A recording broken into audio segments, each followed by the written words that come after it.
Officially এখানে আগামী 7টা দিন কাটাতে চলেছি।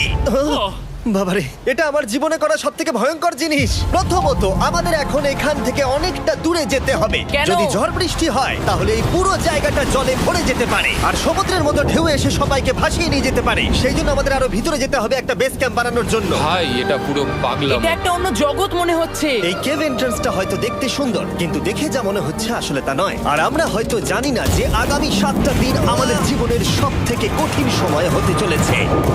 সব থেকে বাজে ডিসিশন। ঠিক আছে, আর কিছুক্ষণের মধ্যে অন্ধকার হতে চলেছে। ক্যাম্প না করলে আমরা বিপদে পড়বো। আমরা কোথায় যাচ্ছি সেটা কি বলবে? আমাদের ক্যাম্প সেটআপের জন্য একটা ফ্ল্যাট গ্রাউন্ড খুঁজতেই হবে। কেভের ভেতরে ঢোকার পরে আমরা এমন একটা জায়গা খুঁজে পেলাম যেটা অনেকটা উঁচুতে থাকায় আমরা জল থেকে সুরক্ষিত থাকতে পারবো। তার মানে এটা ক্যাম্পের জন্য পারফেক্ট। পারফেক্টটা একটু বেশি হয়ে গেল। মোটামুটি বলা যেতে পারে। ঠিক আছে, ক্যাম্পের জন্য মোটামুটি। প্রথম দিনের বাকিটা আমরা কাটিয়ে দিলাম আমাদের জিনিসপত্র আনতে। প্রত্যেকটা ব্যাগের ওজন প্রায় 80 পাউন্ড। আর যেমনটা তোমরা ফুটেজে দেখছো, আমরা এটা করতে 4 ঘন্টা লাগিয়ে দিলাম। এখান থেকে যাওয়া খুব কঠিন। তারপরে আমরা সবাই বেস ক্যাম্পে ফিরে গেলাম। ঠিক আছে, আমরা এখানে লাইট লাগিয়ে দিলাম। আমাদের সব জিনিসপত্র হোম বেসে চলে এসেছে। একটু ক্যামেরাটা ওদিকে দেখাবে? ওদিকটা কিন্তু ভয়ানক অন্ধকার আর সবসময় এরকমই থাকবে। তাই আমরা ক্যাম্পিং গ্রাউন্ডের জন্য খুব বেশি কিছু করতে পারলাম না। কটা ফুটো করে দড়ি টাঙিয়ে দিলাম। এটা ধরো আর ওঠো দেখি। মনে হচ্ছে আমাদের হ্যামকগুলো ভালোই সাপোর্ট পাবে। আর তারপরে আমাদের সার্ভাইভাল গাইড জোয়ের সাহায্যে আমরা হ্যামক টাঙালাম। এই সরু দড়িটা আমার হ্যামকটাকে ধরে রাখবে। হ্যাঁ, ডিনার খেয়ে আমরা প্রথম রাত্রি ঠান্ডার জন্য তৈরি হলাম। আমি মিথ্যে কথা বলবো না, আমি যতটা ভেবেছিলাম তার থেকে এই হ্যামকটা অনেক বেশি কমফোর্টেবল। এই আমি তো আমার চমকেই হাতটা তো গেছিলাম। বড় কেন ভাই? এই কেভটা 2.5 কিলোমিটার ডিপ আর আমরা এখন এন্ট্রান্সের কাছেই ক্যাম্পিং করছি। কাল আমরা অনেক কিছু এক্সপ্লোর করব। তোমরা কেমন ঘুমালে? ভয়ঙ্কর। ঘুমই হয়নি। এটা সত্যি একটা অস্বস্তিকর পরিবেশ। কেবের উপর থেকে অনবরত আমাদের উপরে জল পড়েই যাচ্ছিল, তাই উপরে একটা প্লাস্টিক চাপালাম, কিন্তু তাও আমাদের হ্যামকের উপরে জল পড়েই যাচ্ছিল। একটা আইডিয়া আছে, চলো শেল্টারগুলোকে ভালোভাবে তৈরি করি। আমার মনে হয় এই প্লাস্টিকগুলোকে জুড়ে দিলে আর জল পড়বে না। বাহ, তুমি তো জিনিয়াস। আমি শুধু একজন ইউটিউবারই নয়, ঠিক আছে? আমার হ্যামকটা এটার উপরে ঝুলছিল।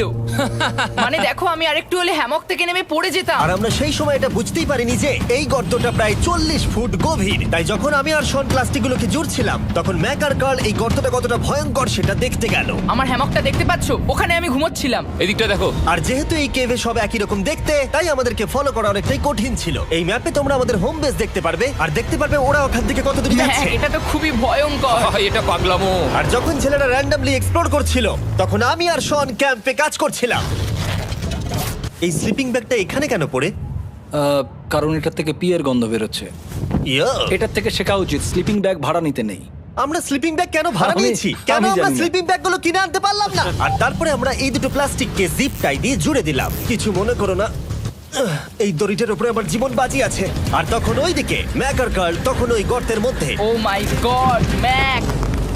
আর শেষ পর্যন্ত ওরা একদম নিচে পৌঁছে গেল। এই! আমি তো ভাবলাম সবাই ক্যাম্প নিয়ে কাজ করবে।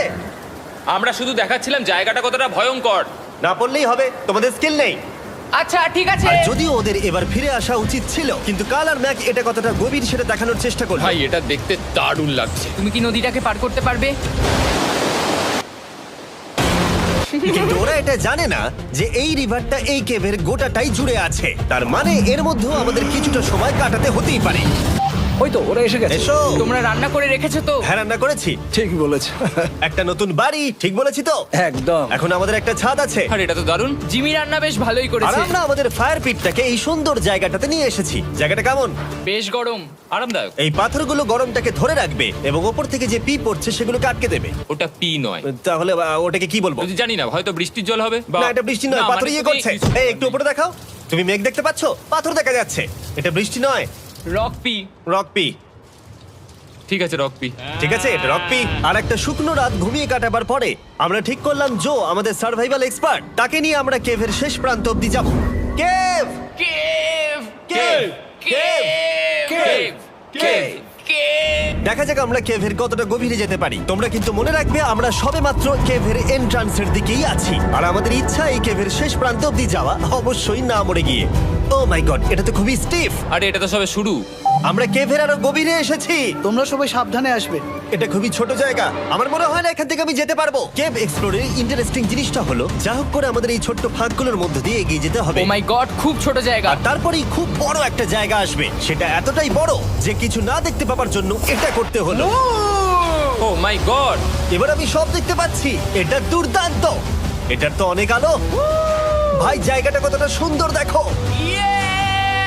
বাপরে কি আলো, আমি তো তাকাতেই পারছি না। আমি তো অন্ধ হয়ে যাব মনে হচ্ছে। এ বাবা, এটা কি হলো? আমরা বোধহয় ঠিক মতো এটাকে ব্যবহার করতে জানতামই না। চলো এগিয়ে যাই। আর তাই আমরা এগোতে থাকলাম। এই যে এই জায়গাগুলো এগুলো খুব ভালো ধরার এখানে? জায়গা। এগুলো ধরে এখান থেকে পা ঘুরিয়ে চলে আসতে পারবে। এইভাবে কি? একদম পারফেক্ট। জো সব থেকে ভালো কেভ গাইড। এভাবে কেউ গাইড করতে পারবে না। ঠিক আছে, এইবার ব্যাপারটা ইন্টারেস্টিং হবে। কি? এটা কি? এখান থেকে আমাদের ওয়েট শুট পরে সাঁতার কেটে যেতে হবে।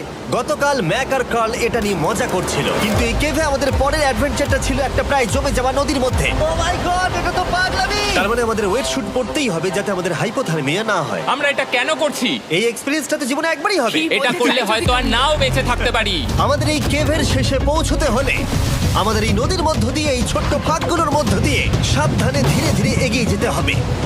আস্তে আস্তে নামো, স্রোতের কারণে পা পেছনে টানতে পারে। ঠিক আছে, আমি তাহলে নামছি। তুমি ওই দেয়ালগুলো ধরে ধরে এগোতে থাকো আস্তে এটা তো আস্তে। খুব ঠান্ডা। তুমি পারবে জিমি। জানি না এখানে ঢুকতে পারবো কি না। জিমি, এবার তুমি জল থেকে উঠে দাঁড়িয়ে পড়ো। এটা সত্যি একটা পাগলামি। এখানে কি ঠান্ডা! যখন তোমরা খুব ঠান্ডা জলের মধ্যে থাকবে তখন একটা পাথরকে ধরে এগিয়ে চলা খুব কঠিন হবে। ও মাই গড, এটা সত্যি পাগলামি। ম্যাক, গড, চলে আসো। আমার ভয় লাগছে। চলো চলো, পারবে। ভাই। এগোতে থাকো, পেছন দিকে তাকিও না। একবার দেখো আমরা কি করছি। কিন্তু এই বাধাগুলো এতটা কঠিন ছিল না সামনে যা আসতে চলেছিল তার তুলনায়। আমরা পেরেছি। কেভ কেভ কেভ এই, কেভ। একটা কথা শোনো, আমরা 10% আসিনি। তার মানে এখনো আমরা শুধুমাত্র সার্ফেসেই রয়েছি, আর শেষ প্রান্তে পৌঁছতে হলে আমাদেরকে আরো 2 কিলোমিটার যেতে হবে। যেরকম তোমরা দেখতে পাচ্ছ এখানে 24x7 বৃষ্টি হয়, তাই আমি একটা আড্ডা মারার জায়গা তৈরি করেছি যেখানে আমরা কেউ ভিজবো না। আমি ভাবছি আমি যদি এটা না বানাতাম তাহলে কি হতো। আমি নিশ্চিত যে ওদের একটা ভেজা পাথরের উপর শুতে হতো। আমাদের ক্রমাগত এগিয়ে যেতে হবে এবং শরীরটাকে ভিজে রাখতে হবে। ঠিক আছে। নইলে আমাদের শরীরের তাপমাত্রা কমে এটা যাবে। এতটা কঠিন কেন? সব থেকে বাজে ব্যাপার হলো আমরা যতটাই দিকে এগোবো ততটাই আমাদের পিছন দিকে ক্যাম্পে ফিরতে হবে। আমাদের পরের বাধাটা হয়তো জলের মধ্যে নয়, কিন্তু তার মানে এটা নয় যে সেটা সহজ হবে। আরে এটা কি মাকড়সার জাল? কিন্তু আমি মাকড়সা দেখতে পাচ্ছি না তার কেন? মানে ওটা আমাদের উপরে আছে। আরে তোমার গায়ে, তোমার গায়ে। আমার বন্ধুরা বলতে বাজে, এই কেভটা মিস্টার বিস ভিডিওর মতো, যত এগোবে ততই কঠিন হবে। সত্যি কথা বলতে যদি আমাদের সাথে জো না থাকতো আমরা মরেই যেতাম। আর 3 ঘন্টা পরে জো আমাদের জন্য একটা বাজে খবর নিয়ে এলো। জল অনেকটা বেড়ে গেছে আর আমরা অনেকটা সময় লাগিয়ে ফেলেছি, তাই আজকে আমাদের আবার ক্যাম্পে ফিরে যেতে হবে। আমি মানবো না। তুমি সেফটি এক্সপার্টের কথা অমান্য করতে পারো না। আমি এটা মানবো না। সত্যি কথা বলতে আমাদেরকে ফিরতেই হতো, কারণ এর আগে আমরা শুট করতে অনেকটাই সময় নষ্ট করে দিয়েছি। তারপর ফ্লেয়ার নিয়ে খেলেছি, তাই আমরা ফিরে যাচ্ছি আর এই মিশনটা আমরা পরের দিন আবার শুরু করব। শন, আমরা এসে গেছি। আরে তুমি এখানে কি করছিলে? এখন তোমরা কেউ ভিজবে না। আমি তো জানতামই না এই লাইটগুলো আমরা এনেছি। এগুলো দারুণ লাগছে তাই না? দুঃখের বিষয় আজকে আমরা মাত্র 20% এগোতে পেরেছি, কিন্তু বিশ্বাস করো আমরা শেষ পর্যন্ত অবশ্যই যাব আগামী কয়েকদিনের মধ্যেই। আমার মনে হয় না। কোনোদিনই হবে না। আমি তো বললাম। আমরা ডে 4টা রেস্ট নেব আর ডে 5-এ চেষ্টা করব এই কেভের শেষ অবধি যাবার। দেখা যাক কি হয়। ডে 3-তে মজা হলো, কালকে আবার দেখা হচ্ছে। আর কেভের ভিতরে 3টে খুব বাজে রাত কাটাবার পরে পরের দিন সকালে আমাদের মাথায় শুধু একটাই কথা আসছিল, আমার একটা হট শাওয়ার চাই, তবে আমি এখন একটু শান্তি পাবো। ও এখন শাওয়ার পেলে কিন্তু দারুণ হয়। আমি চান করিনি প্রায় 3-4 দিন হয়ে গেল। তোমরা নিশ্চয়ই জানো কেভের মধ্যে শাওয়ার করা সম্ভব নয়। আমাদের অনেকটা পথ হেঁটে সাবধানে আগের রিভার বেডের কাছে পৌঁছতে হলো। ও মাই গড! আমি আমার ব্রেনকে ফিল করতে পারছি। আমি এভাবে ব্রেনকে ফিল আমার করিনি। কপালটা জমে গেল পুরো। চলো ড্রোন দিয়ে মাথার চুলগুলো শুকিয়ে নি। এদিকে এসো ড্রোন। ও দাঁড়াও দাঁড়াও দাঁড়াও, এটা কিন্তু কাজ করছে। হ্যাঁ, দারুণ কাজ করছে। ড্রোন থাকতে হেয়ার ড্রায়ারের কি দরকার? আর চুল শুকানোর পর আমরা জোয়ের সাথে জার্নির প্ল্যান করতে বসলাম। এটা কি জো? এটাই কেভের ম্যাপ। আগেরবার আমাদের থামতে হয়েছিল কারণ জল খুব জোরে বইছিল। এখন বৃষ্টি কম হচ্ছে, তাই কালকে আমরা নিশ্চয়ই এই কেভের শেষে পৌঁছে যাব। এটা ভয়ঙ্কর হতে চলেছে। প্রথমে আমাদের কালকে যেখান দিয়ে গেলাম সেখান দিয়ে আগে যেতে হবে। জলের মধ্যে ঝাঁপ দিতে হবে এবং পাথর দেখে হাঁটতে হবে। এগুলো সবকটা আমরা যদি পার করতে পারি তাহলে আমরা গ্লো ওয়ার্ম চেম্বারে পৌঁছে যাব। কেমন দেখতে তুমি সেটা বলো না, আমি তোমাদেরকে সারপ্রাইজ দিতে চাই। তোমার মনে হয় আমরা পারবো? ওইসব বাদ দাও, আমরা ঠিক কালকে পৌঁছে যাব। কালকের প্ল্যান আমরা চক আউট করে নিয়েছি। আমরা রেস্ট করছি আর ফেস্টিভ্যাল স্মোর্টস খাচ্ছি আমাদের এনার্জি রিগেন করতে। সবাইকে চিয়ার্স। Yippee! জো এই প্রথমবার ফেস্টিভ্যাল Oh, স্মোর্টস দারুণ। খাচ্ছে। জো সত্যি কথা বলবে।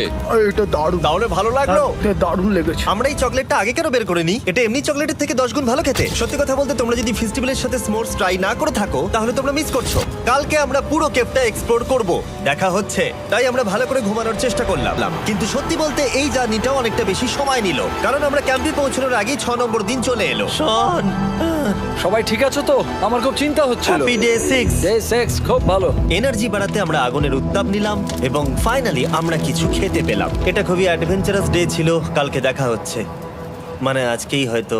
এটা হয় ডে কোনোদিন 6 হবে না। নাকি আজকে, না আমি জানি না। এত বড় ট্রেক সম্পূর্ণ করার পরে শারীরিকভাবে চূড়ান্ত ক্লান্ত হওয়া সত্ত্বেও জানি না কেন কিন্তু আমি একদমই ঘুমাতে পারছিলাম না।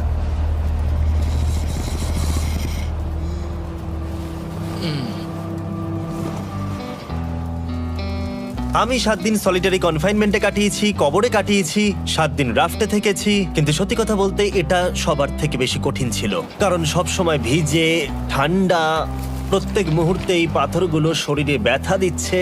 বেশিরভাগ সময়টাই এই কেভটা দুঃস্বপ্নের মতো ছিল, কিন্তু তোমার আর আমার মধ্যে। জিমি! ইয়ো, গার্ড, আমাকে দেখতে পাচ্ছো? এটা পৃথিবীর সবথেকে উজ্জ্বল টর্চ। মজার মুহূর্ত অনেক ছিল। মাটির নিচে 300 ফুট গভীরে অভিযান চালানো থেকে আমাদের সবাই মিলে হ্যামক নিয়ে হাসাহাসি করা সবকিছুই এই অভিযানের অংশ ছিল। যেহেতু আমাদের সঙ্গ দারুণ, চলো তিমির মতো আওয়াজ করো। তাই এই ভিজে ঠান্ডা পাথুরে অদ্ভুত কেভের ট্রিপটা বদলে গেল আমাদের জীবনের সব থেকে সুন্দর মুহূর্তে।